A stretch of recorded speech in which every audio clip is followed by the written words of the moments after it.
How's it going, YouTube? Welcome to Upside DIY. So I plugged in a different stereo that powers on. The only problem with it's got that. Well, I've got another stereo. I've got probably two other ones. Some may work. Maybe it doesn't power on. I'm not. I gotta get used to this. Basically, just change it. Just auxiliary in. So basically, volume works, volume mode. It's just I'm not gonna. I might even like keep this stereo here. I need to plug in a few. So I was playing stuff out of a boombox for a minute. I've got another boombox, stuff like that, and then somehow I started finding some of these shelf stereos just up and down the street actually. Like in one year I found like two or three of these somehow. So what I'm gonna try to do is actually there's a subwoofer level. I'm just trying to eject this cassette, and I think I just press the case, and then eventually I'm going to be able to clean up the inside and stuff. I actually need to test it. Um, See if it plays and things like that. Kind of interesting. I might even like plug in this other one, like sitting right next to it. The thing is, don't turn these things like full blast, I guess, because it will fry something, like either a speaker or I know how like rewarding it is to like really have loud music and stuff, but it's just sometimes like just the full blast mode. It's got a, being an old stereo, record, start, stop. This has a lot of different functions, dubbing. Um, but I'm actually just looking for like tape A or tape B. It's kind of like right there. Um, the thing is, there's just no disc. So that might have been one of the problems. Maybe I'm pressing standby channel. Maybe it just doesn't power off unless it stands by. I'll just hold down the power button. Um, Kind of interesting. I might probably have to put in a cassette and then it would automatically switch. Or oh, here's auxiliary FM AM. So it was stuck on that, and then tuning. And here's the tape. And I just press kind of tuner FM. Oops. Auxiliary in. Okay, now it's on no tape. Okay. This is fine. So let's go ahead and try to test the other stereo. So I'm power this off. I don't. Well, yeah. Well, I'm not gonna give. I don't want like. I mean, people don't have like so much. So this thing has a roll down. I do have both of the stereos hooked up. I do have like some other shelf stereos. I need a nice cleaning rag. I might cut like a heavy duty sweater.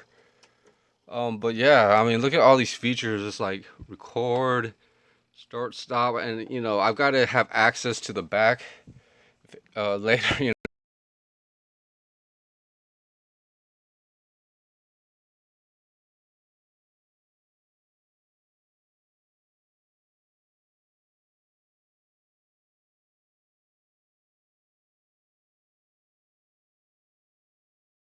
But yeah, I mean, look at all these features. It's like record, start, stop, and I've got to have access to the back later, to see if there's like any dubbing.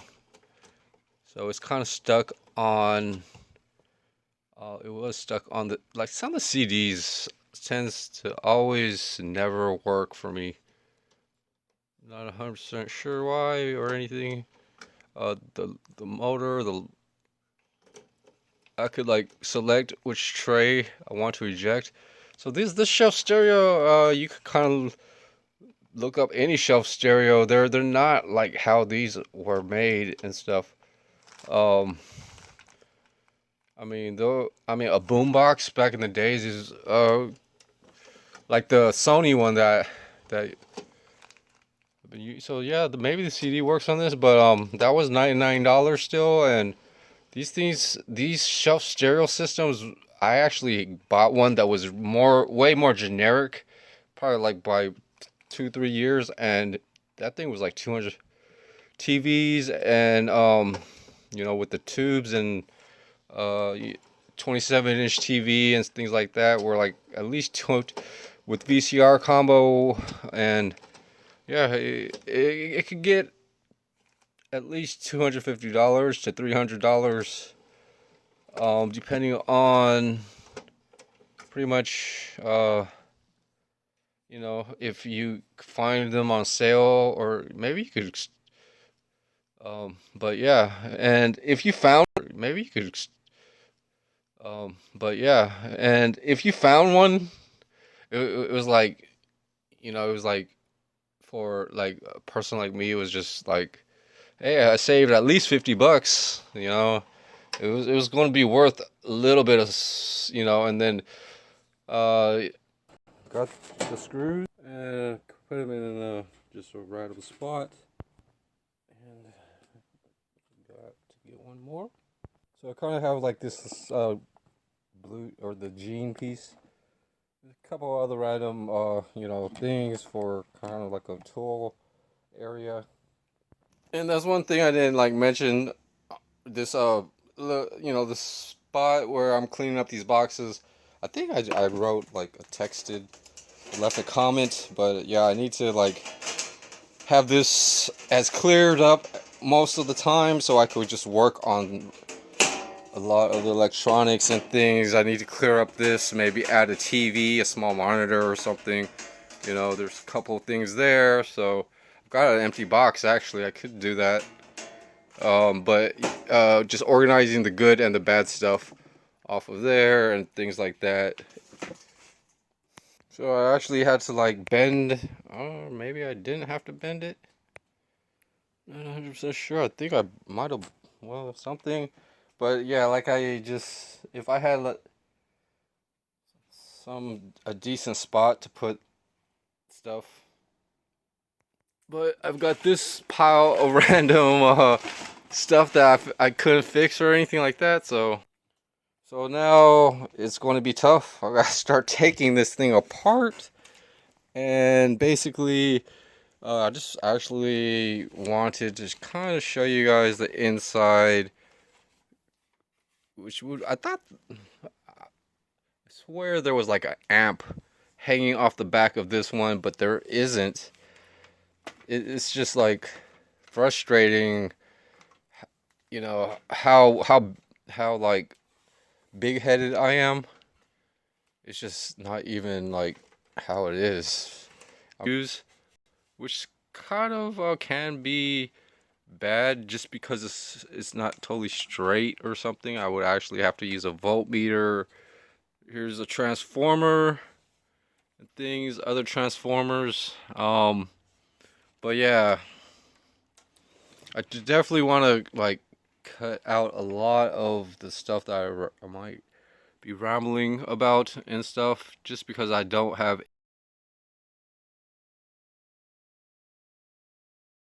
I would think. But maybe this fuse, it's a J15A, it just doesn't look right, and mostly like some fuses may not like, but as you'll know, as soon as you change that, I do, well, I don't actually, but I have some other types of fuses that I could look at. And you know, I could try that I do. Well, I don't actually, but I have some other types of fuses that I could look at.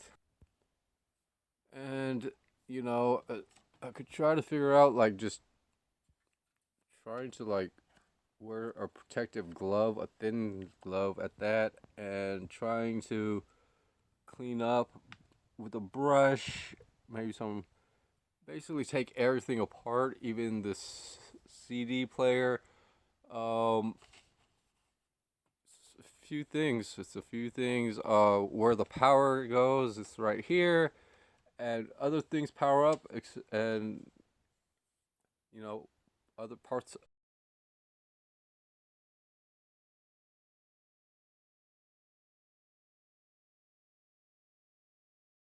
Not bad.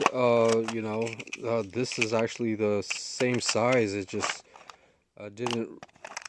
I could check all these other ones, but these are quite you know, for what they are, you know, and how things are at the store and things. Uh, they're they're usable. People usually wrap. And these fuses are just, yeah. I don't think, you know, it's like gets pulled in and out. Oh, here's a nice five pack of five. So definitely the right size. I'm gonna say exactly what I'm thinking on that, but it actually pulled out from the front. Oh man, so same F61 error. I kind of heard like if with the other stereo or with the other fuse. So yeah. So just in case, I hooked up two stereos to pretty much the soldering or an extension cord. So of that the fuse that I was testing, but I actually have like two, and then there's actually another box of fuses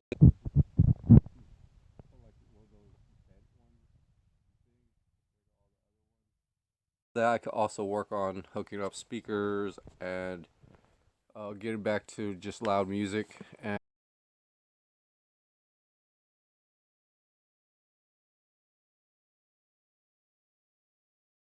um besides, I mean, everything was working. I just turned up the volume really loud, I think. And I guess people just aren't. So heavy machinery keeps you in that light of ignorance forever and ever. People would actually wrap that fuse with aluminum foil to save the whole money deal. So here's a fuse, like a fuse to something else, but I'm just checking this to see if it powers on. It stays on, and it powered off. So I must have fried something. I'm not 100% sure what. I'm not like not. But this is kind of an average thing, so I just have to try to eject and clean up a lot of these heads with a really good brush. I'm probably going to, you know, I mean, there's so much stuff, and this eject is a little bit stuck, or maybe it's, yeah, it's on this side. Maybe, well, it just feels like the